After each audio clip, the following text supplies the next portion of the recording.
Así inicia Noticia en Profundidad. Qué placer acompañarles. Soy Tatiana Pérez y les saludo desde nuestra sede central en Caracas, en Venezuela. A partir de este momento, en la próxima hora, tenemos 3 temas que son noticia. Aquí están primero desplegados en titulares. En Noticia México, el presidente de la Nación pide que no se dé uso político al asesinato de los 2 sacerdotes jesuitas y un guía turístico ocurrido hace una semana en Chihuahua. A los representantes de la Iglesia Católica que han reprochado su estrategia de seguridad, les llama a que denuncien a tiempo las amenazas de grupos criminales. Nos preguntamos en este contexto cómo van las investigaciones sobre estos homicidios que han conmocionado a la nación. Vamos a verlo. En Noticia Argentina, el Banco Central toma decisiones como la compra de dólares para tratar de detener la inflación que se expresa en un creciente aumento de precios de la canasta básica. ¿Será posible controlarla? Nos preguntamos, con diversos factores que buscan generar zozobra. Hacemos este análisis político-económico. En Noticia España, este viernes en más de 60 ciudades del país hubo protestas contra el gobierno por la masacre en Melilla el pasado 24 de junio. Con cantos como "las vidas negras importan" y "la mano ejecutora ha sido Marruecos, pero el cerebro ha sido España", recordaron el racismo estructural que da atención preferencial en este país ibérico. Les contamos. Noticia Casi comienza. Bienvenidos, bienvenidas.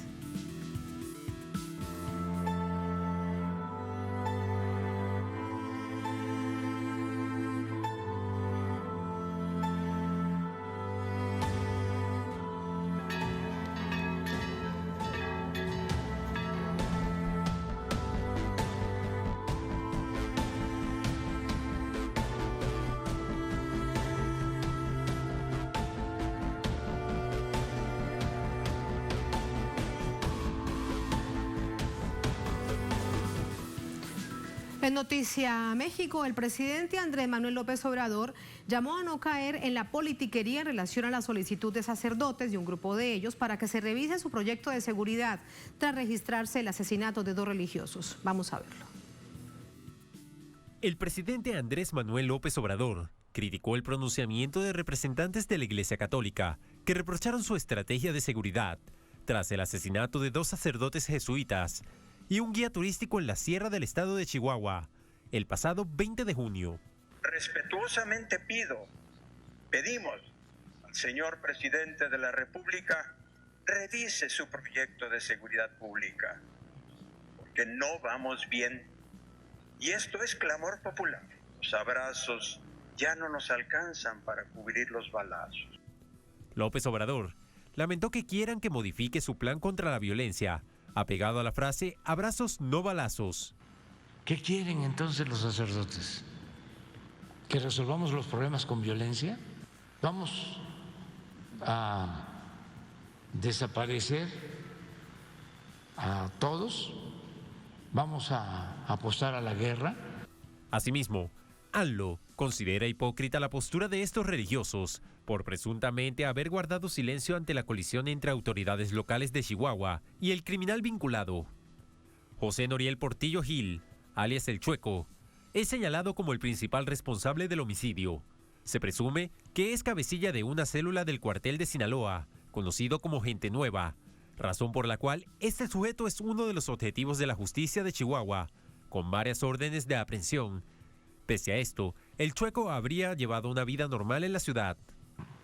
Protegieron a esta persona y aunque había orden de aprehensión, actuaba con absoluta libertad y participaba en política, pero como ayudaba a los partidos conservadores, tenía protección. Pero eso no son capaces de decirlo los sacerdotes. El mandatario también cuestionó que no se expusieran las mismas inconformidades.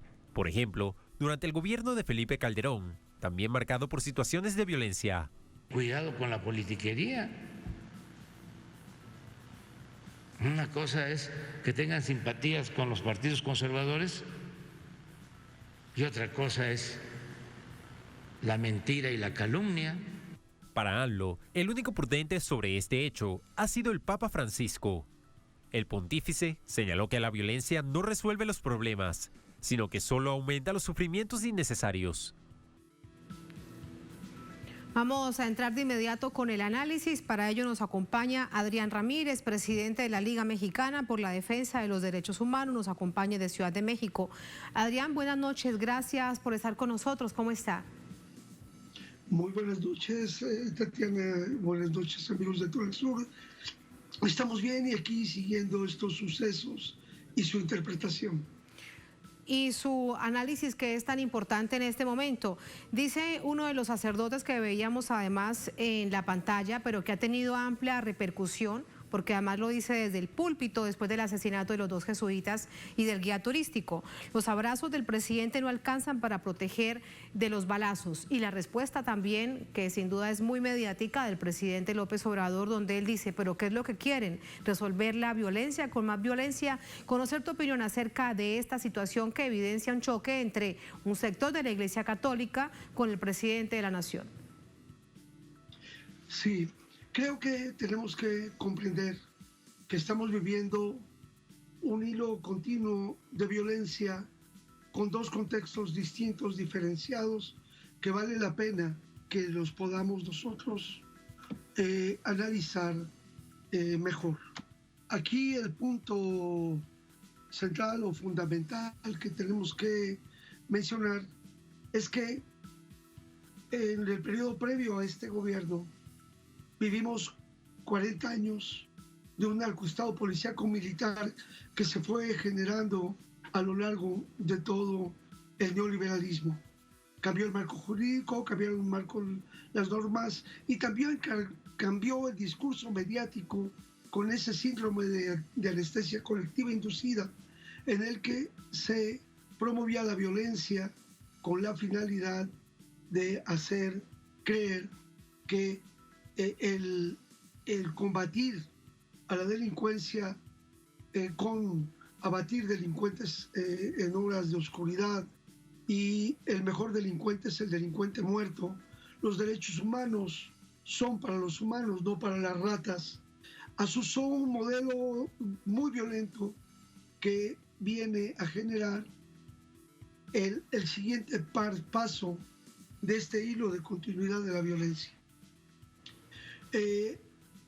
Antes veíamos, por ejemplo, que entraban policías a detener a delincuentes cuando estos se encontraban en la iglesia haciendo unos 15 años, una boda. Recordamos en Michoacán cómo los policías ponen en el piso al sacerdote que estaba oficiando misa y le colocan una bota en el pie mientras hacen detenciones de personas que se encontraban ahí vinculadas a familiares de grupos delincuenciales, de líderes de grupos delincuenciales.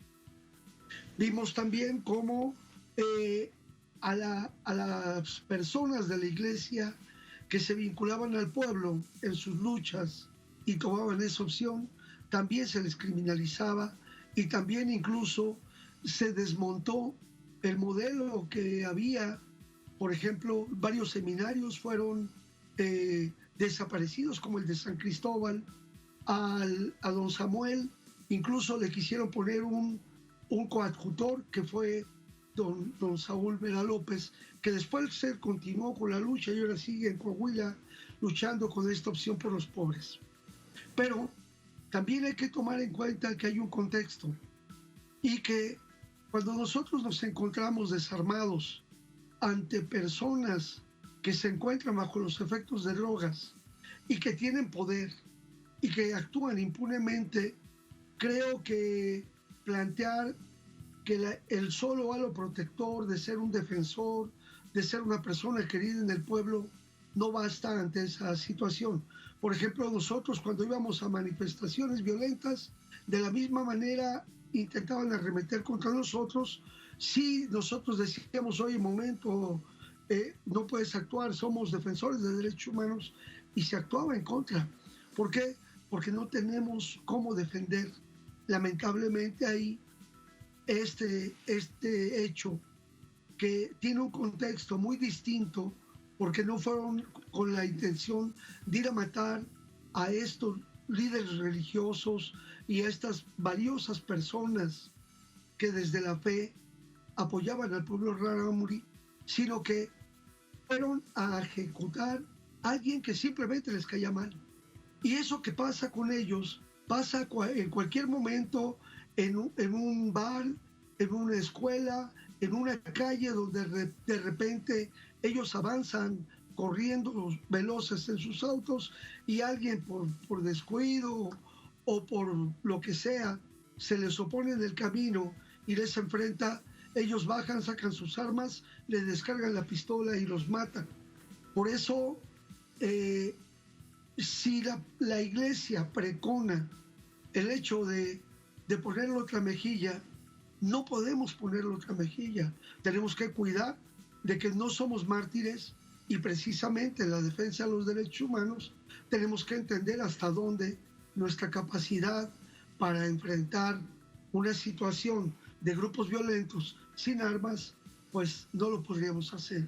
Ahí recordemos el asesinato de Giri Yacola, de Betty Cariño, cuando iban a hacer una misión allá en Oaxaca, en la zona Triqui, donde había un grupo paramilitar, el Uvisor, y ellos, desarmados, acuden al lugar a dar protección a este grupo de personas y ese grupo vinculado al priismo los ejecuta. Es decir, hoy vivimos otro momento, la violencia es bastante grande, pero la política del Estado viene cambiando. Y estamos viviendo dos fases del nuevo gobierno. La primera fue tratar de crear una policía alterna que empezara a tener un cambio, pero, por ejemplo, ¿de dónde van a salir los nuevos militares si un general lleva 20, 30 años formarse, si un capitán, un coronel o los elementos de la Guardia Nacional apenas están en el proceso de formación? El primer año y casi el segundo año ha sido en crear los instrumentos, las policías. La Guardia Nacional acaba de cumplir 2 años de su instalación y apenas empieza a ver. Lo que nosotros vimos es, en esa primera fase, vimos que la Guardia Nacional, el Ejército, eludía el enfrentamiento y veíamos incluso cómo los grupos delincuenciales que tenían influencia en la comunidad asusaban a la población para enfrentarlos con el ejército. Y la prudencia del ejército prefirieron que los retuvieran, incluso que estoicamente aguantaran una situación para evitar un derramamiento de sangre. Y ahora, en esta segunda fase, las fuerzas están enfrentándose y ya empieza a haber enfrentamientos, lamentablemente, donde hay muertos de los grupos delincuenciales, pero también hay bajas en las Fuerzas Armadas.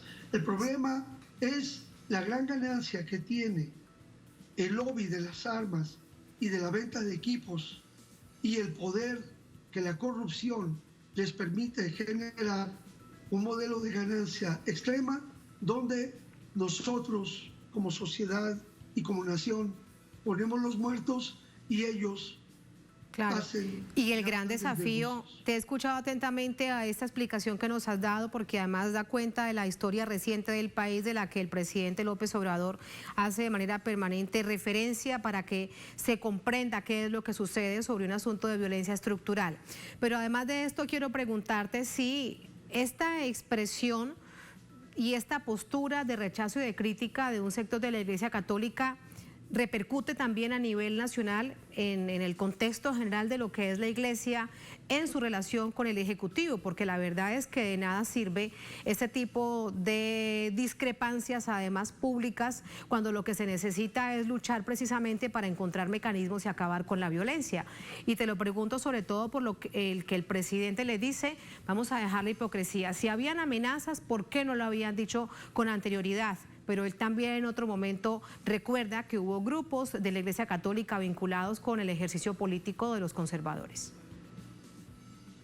Así es, hay que entender que la Iglesia Católica es un Estado, incluso así se considera el Estado Vaticano, con su representante el Papa Francisco, pero dentro de ese Estado y dentro de ese clero hay órdenes y hay niveles y hay opciones, y que como cualquier sociedad dividida en clases, hay quienes optan como Onésimo Cepeda, como el mismo algunos otros cardenales que están a favor y que han logrado grandes beneficios con los negocios que han hecho con los estados y con los medios incluso. Y por otro lado, hay sectores que han optado por el pueblo y en ese sentido también han pagado el costo, y hoy ellos levantan la voz, pero en el otro momento me parece que esas voces estaban calladas.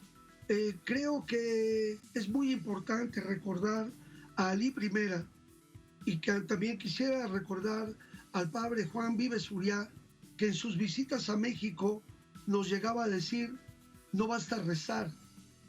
Y también decían que había elementos de la iglesia que bendecían las armas con las que iban a matar a las personas. Es decir, esto es inevitable y vivimos una polarización, y aunque las iglesias de nuestro país debieran estar fuera del elemento político, ellas tienen posición, tienen partido y tienen opción, y desde sus propios órganos de difusión fijan posicionamientos políticos y orientan a su clero. Eso pues creo que hay que respetarlos, porque independientemente de que sean religiosos, también tienen el derecho, como cualquier persona, a la expresión política, y pueden tener ese derecho también a disentir. Lo que no tienen derecho, y me parece que hay que señalarlo, es a utilizar para otros fines un hecho tan lamentable como el que vivimos, que se debe de condenar y que se debe de buscar el castigo a los responsables, claro, pero tenemos que ir hacia evitar la violencia estructural. A propósito de ello, quiero preguntarte en los minutos que nos quedan, Adrián, acerca de esta figura del cabecilla, que además es vinculado como el máximo jefe de un grupo criminal, que además está ligado al cartel de Sinaloa, se le conoce como el Chueco, y dicen que se mueve a lo largo y ancho por toda esta zona en Tarahumara, en Chihuahua. ¿Cuántos hay de estas figuras en el país? Además, figuras como el Chueco, en donde se mueve tan fácilmente, todo el mundo lo conoce, pero nadie sabe dónde está. Bueno, esa es la impunidad, y hay que tomar en cuenta que ellos, con su poder corruptor, pero no me refiero al Chueco, me refiero a todos los que viven chuecos, que crearon al Chueco, que se alimentaron del Chueco y que utilizan el Chueco para despojar a los indígenas de territorio, de sus derechos, de someterlos, de discriminarlos. Son ellos los que tienen la ganancia, son ellos los que pagaron y apoyaron a financiar narcocampañas. Ellos fueron los que hoy están sentados en el banquillo de los acusados. ¿Y por qué hablamos de un narcoestado policíaco militar? Porque de 32 entidades federativas que tenemos, 18 gobernadores están presos o están perseguidos, secretarios de Estado como el de Seguridad Pública, procuradores o fiscales de los estados están en prisión, y incluso jueces y ministros de la Corte están vinculados a este narcoestado policíaco militar que hay que desmontar. Yo creo que lo que sí hay que hacerle un llamado al gobierno de Andrés Manuel López Obrador es a que se entienda que, si bien es cierto que la política va en ese sentido, desmontar este narcoestado policíaco militar no es fácil, y entonces ahí podemos ver cómo nuestra Fiscalía General de la República debe reforzar las acciones, deben de depurarse todavía más las policías, porque hoy el gran reto es la impunidad. Creo que esta política de abrazos y no balazos no tiene sino una señal de decir pues que se actúe utilizando la fuerza del Estado con la proporcionalidad, con la racionalidad, y están entrando ya en la siguiente fase en la que, además de la inteligencia y de las medidas generales, integrales, que están buscando desarticular a este modelo, también están dándose esta situación de enfrentamiento, de detención y de actuación, pero todavía falta mucho que desear, y tener un discurso triunfalista no hace un buen esfuerzo para que la situación se comprenda. Te entendemos. Pero sí es muy importante recalcar eso. Sobre todo cuando dices esto, y es un desafío de larga data, incluso desmontar estructuras que están enquistadas a nivel institucional durante tantos años. Muchísimas gracias, Adrián, por este análisis profundo, como siempre, lo hemos escuchado atentamente. Buenas noches. Buenas noches, Tatiana, y buenas noches a todos los amigos de Telesur. Muchas gracias. Así vamos a la primera pausa en esta emisión de Es Noticia. Al volver en Noticia Argentina, el Banco Central toma decisiones como la compra de dólares para tratar de detener la inflación que se expresa en un creciente aumento de precios de la canasta básica. Nos preguntamos, ¿será posible controlarla con diversos factores que buscan generar zozobra? Haremos ese análisis político-económico al volver en Es Noticia.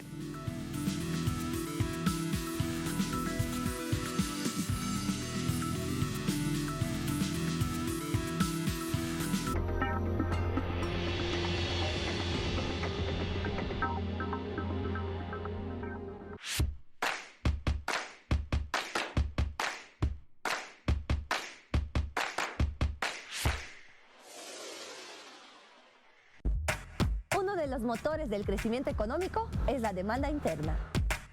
Si las familias salen de paseo, si los amigos se vienen al cine, si los jóvenes profesionales sacan un crédito para su primer departamento, es porque tenemos una economía saludable, con trabajo, estabilidad y reducción de la pobreza. Gracias al modelo económico-social comunitario productivo, expertos y organismos internacionales han reconocido las señales positivas de nuestra economía. ¿Ya tienes tu depa? ¿Cómo se siente ser independiente? Me siento muy feliz, mi departamento, mi propio espacio. A ver, cuéntame, ¿qué hacen para pasar tiempo en familia? Ay, nos vamos al cine, organizamos almuerzos familiares y cuando tenemos un poco de más tiempo, nos vamos de viaje. Cuando la economía está bien manejada, no importa de qué lado cae la moneda. Porque estamos saliendo adelante. Cada día llegamos más lejos y desde ahora podrás encontrarnos en Europa por el satélite Astra 1L, que nos permite seguir creciendo y ampliando nuestra huella por el mundo. Pídele a tu distribuidor de cable nuestra señal o sintonízala tú mismo. Porque Telesur siempre da más. Cuando ocurre un infarto es porque una arteria se tapó completamente. Y si esa arteria es una de las más importantes, ocurre un infarto masivo. Entrevista con Aisa García desde Guía tu Cuerpo. Sábado. Solo por Telesur.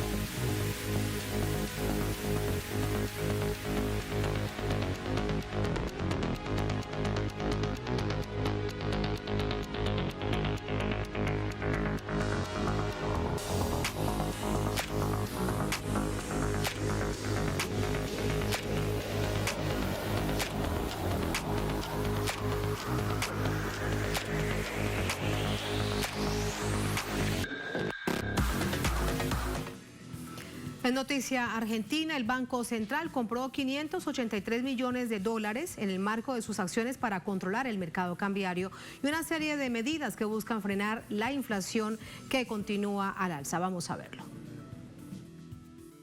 El Banco Central cerró este miércoles su participación en el mercado cambiario con compras netas de 583 millones de dólares. Una compra récord que no se registraba desde diciembre de 2016.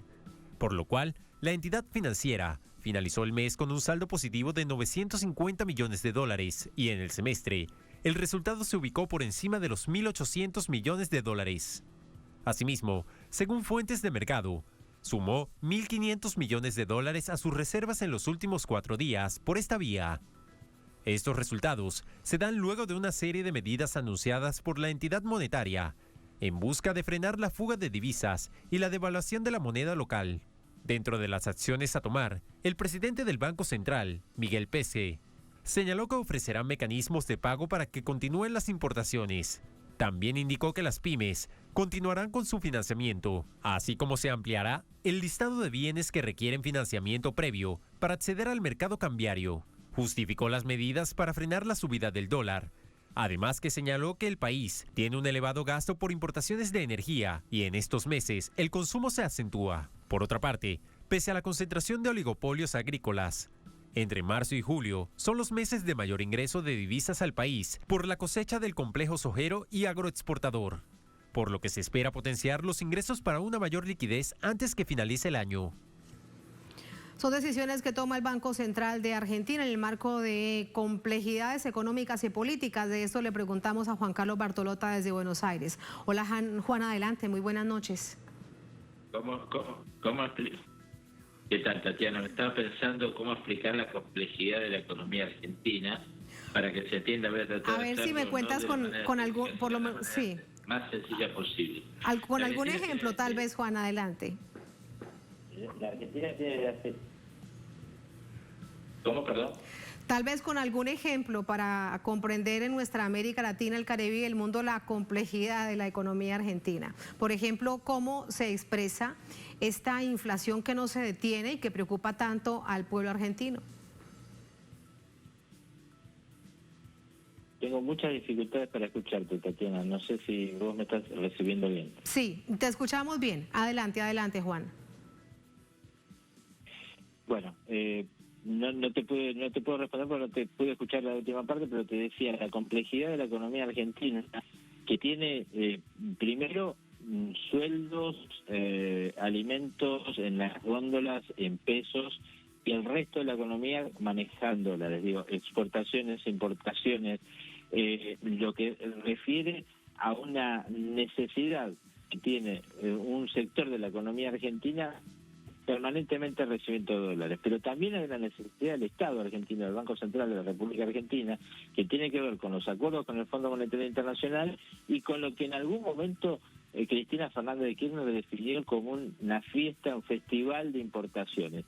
Importaciones que tienen razón de ser si uno analiza justamente que es el Estado el que tiene que poner los dólares para que estas importaciones se hagan posibles. No estamos hablando de lo que tiene que ver con los insumos necesarios para la industria, para la medicina, para, digamos, el sector científico. No, estamos hablando de compras suntuosas que no tienen que ver justamente con esa economía necesaria. Bueno, eso requiere ese sector de las importaciones. Cristina Fernández de Kirchner lo pone el Estado Nacional. Lo que ha hecho en las últimas horas, esto lo estoy explicando de la manera más sencilla posible, lo que ha hecho el Banco Central es decir, bueno, no, vamos a garantizar que todos los insumos necesarios para el funcionamiento de la economía estén disponibles, pero el resto no. Van a tener que salir a partir de este mes de julio al mercado a buscar esos dólares si quieren importar elementos que no son considerados prioritarios. ¿Qué busca el Banco Central? Hacerse de dólares porque los necesita, porque las arcas se han ido vaciando, no de ahora, sino desde hace mucho tiempo atrás, y es necesario también tener un compromiso que ya se pudo cumplir con el Fondo Monetario Internacional dentro de ese acuerdo que se había llevado adelante, que conseguir una meta de dólares que para este trimestre se consiguió. Por eso en el informe veíamos las compras que fue haciendo en el último tiempo el Banco Central de la República Argentina. Mientras tanto tenemos otro dólar, el dólar blue, dólar ilegal, que es el que mueve los precios en la República Argentina. Por eso tiene que ver tu pregunta con el tema de la inflación. Los precios en la Argentina se mueven por salarios y por el dólar. Es decir, los empresarios, los industriales dicen, bueno, aumento los sueldos y aumento el dólar, tengo que aumentar los precios de los insumos básicos de la canasta alimentaria, por ejemplo. Y esto es algo que se viene repitiendo año tras año y año tras año. Pero llega un punto que hay un cuello de botella donde los dólares y las necesidades del mercado interno y externo no son los mismos. Y ahí es donde empiezan los problemas. Por eso la intervención, en este caso el Banco Central de la República Argentina, en el último tiempo, para frenar un poco lo que tenía que ver con el drenaje de dólares del Banco Central de la República Argentina, poder cumplir con las metas que se había comprometido con el Fondo Monetario Internacional y hacer frente a una nueva corrida cambiaria que tuvo el país. Ya había tenido en su momento Cristina Fernández de Kirchner durante su presidencia, la tuvo también Mauricio Macri, y ya esta es la segunda que tiene el presidente Alberto Fernández. Con muy poco volumen de dólares, unos millones de dólares en el sistema financiero argentino, es decir, en ese sistema legal, se sube el dólar. Inmediatamente todos los precios dicen, bueno, subió el dólar, subo los precios. Es así básicamente lo que ocurre en la economía argentina, y en estas cuestiones tiene que estar el gobierno todo el tiempo pensando en cómo van a hacer las acciones para tratar de evitar estas cuestiones. Y para también hacer contención de daños políticamente. Juan, gracias, muy bien explicado. Buenas noches, buen fin de semana. Bueno, buenas noches. Buenas noches. Vamos a entrar con el análisis. Para ello nos acompaña José Cruz Campagnoli, es politólogo, dirigente del Frente de Todos, argentino, por supuesto. José, ¿cómo estás? Bienvenido, buenas noches. ¿Qué tal, Tatiana? Buenas noches, ¿cómo te va? Muchas gracias. ¿Y qué explicación nos das tú sobre esta primera coyuntura? Más de 500 millones de dólares compra el Banco Central, casi 600 millones de dólares compra el Banco Central. Nos estaba contando Juan, con estos ejemplos. Sin duda, cuando se habla de la economía política, pues son temas muy complejos, pero vamos a tratar de comprenderlo todos a través de ti. Bueno, que el Banco Central haya comprado 583 millones de dólares es una buena noticia. La historia argentina, para resumirla, nuestro país siempre dependió de la exportación y los dólares para poder desarrollarse. Es un país que nació dependiente, primero de España, después de Inglaterra, después de Estados Unidos. Entonces, para que nuestro país se industrialice, precisaba dólares. Los procesos populares, hoy se cumplen aniversario de la muerte de Perón. Perón inicia un proceso popular en 1945 y Perón plantea el Fondo Monetario, que se creó en 1944, no es un banco, sino que es un organismo de opresión de los países latinoamericanos. Entonces, Perón intentó desarrollar la industria y lo hizo, pero precisaba dólares, pero no recurrió al Fondo Monetario. Las exportaciones de la Argentina, de granos y vacas, permitía el acceso a esos dólares. Cuando la Argentina quería seguir creciendo, precisaba más dólares y se encontraba con un cuello de botella porque la Argentina no produce dólares, no emite dólares. Cuando se interrumpían los ciclos populares con dictaduras, como en el 55, se recurría al Fondo Monetario. ¿El Fondo Monetario qué hacía? Le prestaba a la Argentina para endeudarla, someterla e impedirle el desarrollo económico. Y así durante 70 años. Ciclos populares que intentaban desarrollar el país, que precisaban dólares, que venían del campo, que el campo los retaseaba. Y cuando la economía crecía, que demandaba más dólares, llegaba a un punto donde no podía crecer más. La solución venía a veces con devaluaciones y golpes de Estado. ¿Qué pasa ahora exactamente? Alberto Fernández encuentra un gobierno con una herencia de 4 años de Mauricio Macri, donde endeudó al país en 100.000 millones de dólares, tomando deuda con el Fondo Monetario y con privados, 100.000 millones de dólares. Cristina Fernández de Kirchner... La mayor deuda en la historia del país. La mayor deuda de la historia del país. Cristina Fernández de Kirchner había dejado el gobierno después de 12 años con una deuda en relación al PBI de 9% en dólares. Macri aumentó en 100.000 millones de dólares esa deuda. ¿Qué pasó? Vino la pandemia. En el medio hubo un problema. Nuestro gobierno, el Frente de Todos, tuvo una mala administración en los primeros 2 años de los dólares. En el año 20 y 21 hubo un superávit comercial de 20.000 millones de dólares que se evaporaron. ¿Qué pasó? Grupos de importadores le pedían al Banco Central dólares baratos para saldar sus deudas anteriores con sus casas matrices o para adelantar importaciones.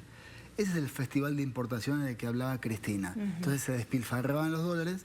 Cuando faltan dólares en Argentina, hay una tendencia a la devaluación se traslada a precios, sufre el pueblo. ¿Y cuál fue el error del gobierno del presidente Fernández? ¿No haber actuado a tiempo? ¿Cuál fue el error? No haber tomado medidas drásticas, reguladoras, que permitan que los dólares que el Banco Central tenía no se vayan. Lo que está haciendo ahora, en alguna medida, haberlo hecho antes. Y eso tiene un vínculo con la inflación. Cuando escasean los dólares por el tipo de economía argentina, aumentan los precios. Pero no es el único motivo. Y ahí hay un tema a destacar.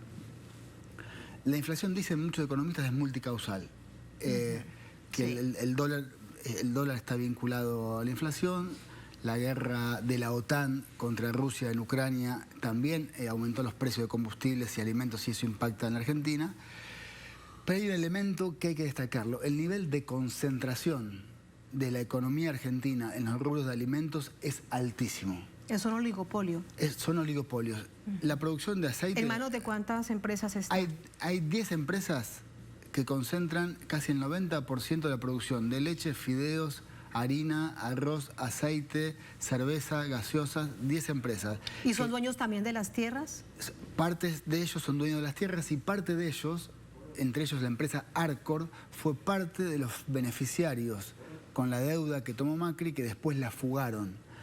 Hay 100 empresas que fugaron 24.000 millones de dólares durante el macrismo, de ese crédito que se tomó del Fondo Monetario, que son parte de los que tienen grandes negocios con empresas privatizadas y que ponen precios por fuera de los valores que teóricamente deberían tener esos productos. Entonces, si uno ve a veces la emisión, uno ve el aumento de salarios, uno mira el aumento del resto de los precios de la economía, uno va a identificar que el precio de los alimentos está por encima. ¿Por qué pasa eso? Por el alto nivel de concentración. Bueno, ¿cómo se resuelve? Sí, pero antes de pasar a cómo se resuelve, las decisiones que toman estas empresas entonces van en contra, y hablando de asuntos de carácter político, en contra de la política del actual gobierno. Claro. Para generar este nivel de zozobra que se advierte además en los medios de comunicación, en los medios corporativos, que además también tienen un alto nivel de concentración en Argentina. El gobierno de Alberto Fernández, del Frente de Todos, y los gobiernos de Néstor y Cristina y todos los gobiernos populares han tenido un hostigamiento permanente en la historia por parte de los grupos económicos que hoy tienen un nivel de concentración abusiva en los medios de comunicación, en los precios de los alimentos, en las cadenas de telefonía. O sea, está la economía argentina virtualmente privatizada en sus grandes resortes.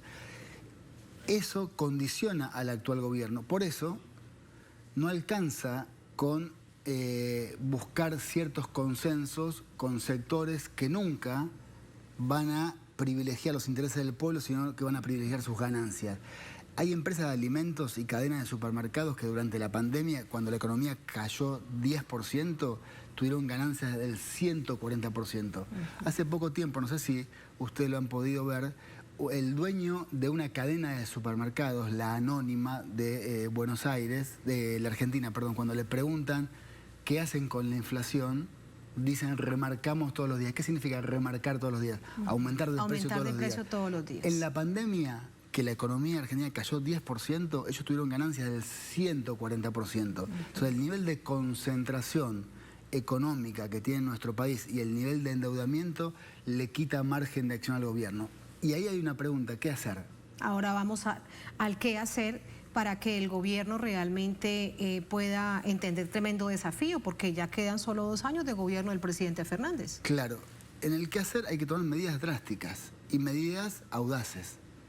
En primer lugar, hay que aumentar las retenciones a las exportaciones de granos. Nuestro país exporta alimentos y esas empresas trasladan los precios internacionales al precio de la mesa familiar. Te aumenta el precio del trigo, te aumenta el pan. Bueno, sí, hay que desacoplarlo. ¿Cómo hay que hacerlo? Aumentar retenciones. Pero eso sería entonces generar otro factor de tensiones con estos grupos económicos que manipulan el mercado. O se enfrenta y se genera tensión con los grupos económicos, o uno termina peleado con su pueblo.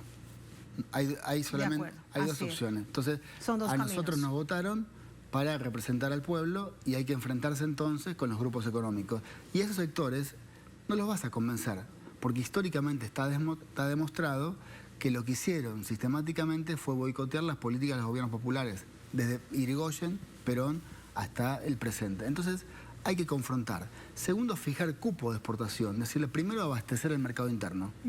Primero, con trigo, con harina, con aceite, y después lo que sobra, saldos exportables. Son decisiones que el gobierno tiene que tomar. Un tercer elemento que estamos planteando nosotros, de nuestra organización con otros sectores, crear empresas estatales de alimentos. Para que el Estado sea el que pueda producir, distribuir y comercializar una parte, suponente, de la leche, el 30% del mercado de leche o de fideos o de aceite, para establecer precios testigos que obligue a grandes grupos económicos a tener que bajar los precios. Bueno, son decisiones que requieren fortaleza, coraje y apoyo popular. En Argentina hay un pueblo que está dispuesto, si es convocado, a ir a apoyar al gobierno para enfrentar esos sectores concentrados. Y una cuarta medida es aumentar urgentemente salarios, jubilaciones y pensiones por decreto para elevar el piso de las negociaciones paritarias.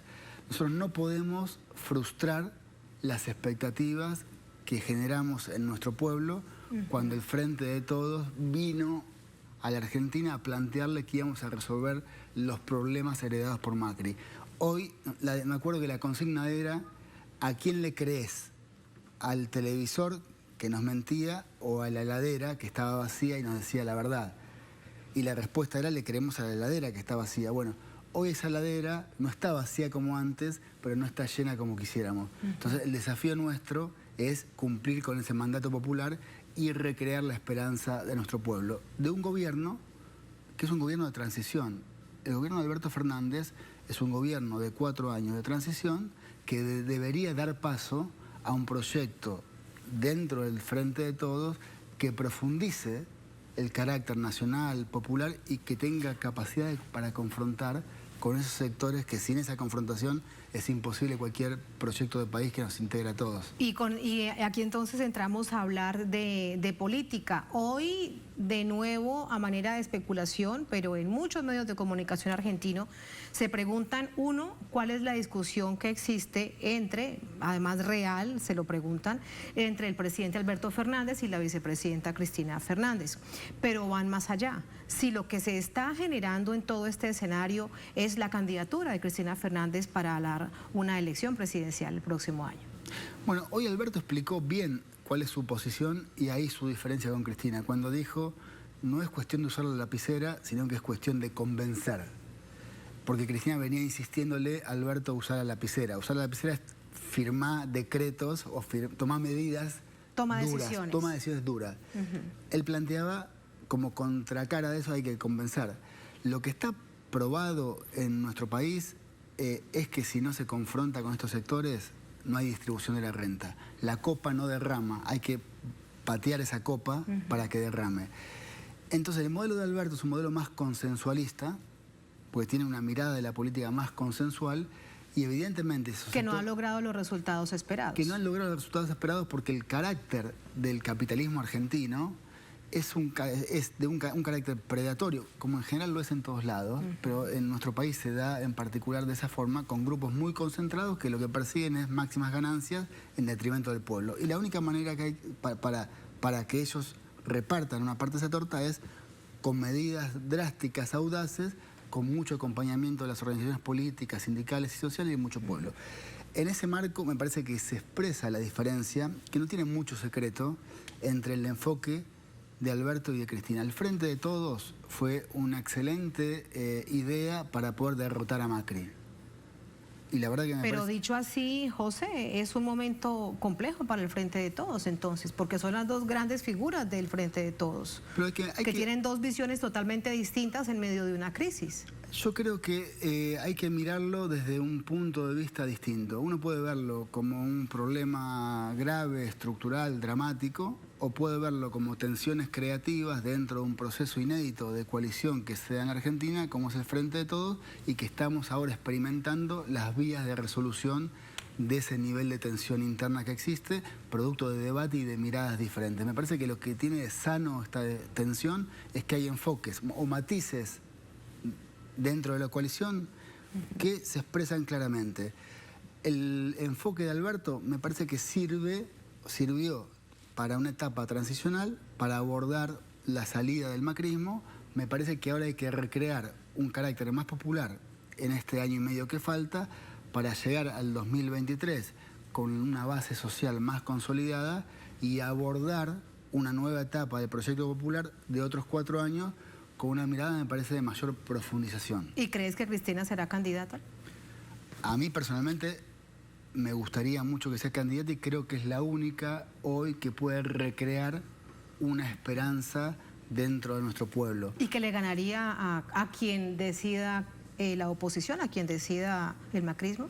Yo creo que es la candidata con mayores posibilidades y más competitiva para poder enfrentar a la derecha, que puede, por un lado, recrear la esperanza de nuestro pueblo, por otro lado, proyectar un sentido de futuro, y que me parece que eso ayudaría, en alguna medida, a liberar energías dentro del activismo en Argentina y dentro de una parte importante de nuestro pueblo, que hoy se siente con una sensación media, un sabor semi-amargo, que además es estimulado y acicateado por los medios. Y yo no lo veo como algo traumático, una candidatura de Cristina, sino que lo veo como algo tal vez natural en la lógica de un proceso que tuvo y tiene sus etapas, que son distintas, con dirigentes distintos y que aportan cada uno en un momento determinado algo, como Alberto ha aportado. Alberto ha salido de la pandemia, me parece, ha hecho muchas cosas durante la pandemia, ha abordado bien la vacunación, ha abordado bien la recomposición del sistema de salud. Hay otros temas donde tal vez tenemos diferencias y muchos tienen diferencias, pero es una etapa que hay que verla transicionalmente y yo creo que el pueblo argentino y creo que el Frente de Todos y creo que el kirchnerismo y el conjunto del campo popular tienen herramientas suficientes como para abordar inteligentemente esta coyuntura y poder convertirla en fortaleza para darle una perspectiva a nuestro pueblo de futuro y que la derecha no vuelva a la Argentina, porque cuando ellos vinieron nos endeudaron y nos dejaron como estamos ahora. En 100.000 millones de dólares. Que eso son 100.000 millones de dólares. Que se pagarían como a 100 años, más o menos. La renegociación fue a 20 años, muy gravosa. El próximo mandato presidencial va a tener que enfrentar esos acuerdos con el Fondo Monetario que son muy costosos. Va a haber que enfrentarlos y va a haber que tener fortaleza. 4 años de derecha en la Argentina significan costos sociales por 20 o 30 años. Por 20 o 30 años. Por tanto, hay que evitar sobremanera que ellos vuelvan. Y me parece que hoy la pelota está en nuestra cancha y depende en buena medida de lo que hagamos nosotros. José, muchísimas gracias. Gracias a vos. Por este análisis. Gracias. Muy comprendidos todos escuchándote. Gracias, buenas noches. Buenas noches, Tatiana. Buenas noches. Así vamos a la última pausa en esta emisión de Es Noticia. Al volver en Noticia a España. Este viernes en más de 60 ciudades hubo protestas contra el gobierno por la masacre en Melilla el pasado 24 de junio. Con el canto Las vidas negras importan, la mano ejecutora ha sido Marruecos, pero el cerebro ha sido España. Recordaron que el racismo estructural da atención preferencial en esta nación. Les contamos rápidamente al volver en Es Noticia.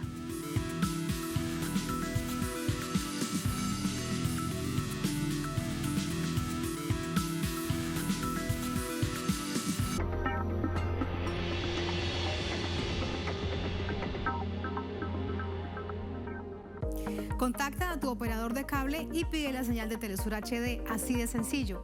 En inglés se transmite a través del satélite IS-14 para Latinoamérica y el Caribe. Y para nuestros pueblos de habla hispana, el satélite IS-34 en América y Europa. Haciendo más fuerte nuestra huella mundial, porque Telesur siempre da más.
En Noticia de España se registran movilizaciones en más de 60 ciudades en este país en rechazo a la masacre ocurrida en Melilla.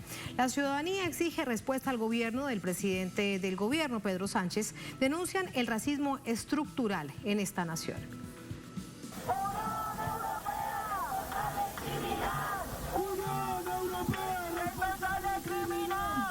Centenares de españoles en más de 50 ciudades, entre ellas Barcelona, Madrid, Bilbao, Zaragoza, Valencia, Sevilla y Granada, se han movilizado desde el pasado 26 de junio para rechazar la masacre ocurrida en Melilla, donde murieron más de 20 migrantes en un salto masivo a la valla en la frontera con Marruecos.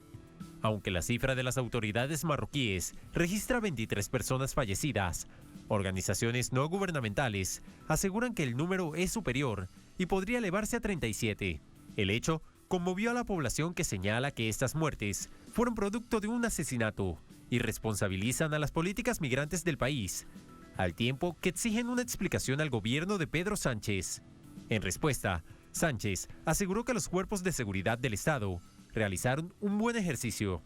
La consigna de quienes protestan por lo que consideran una masacre reclama que las vidas de los negros importan y manifiestan su indignación ante el trato cruel que reciben los migrantes afrodescendientes, en comparación con el que reciben otros migrantes de piel blanca.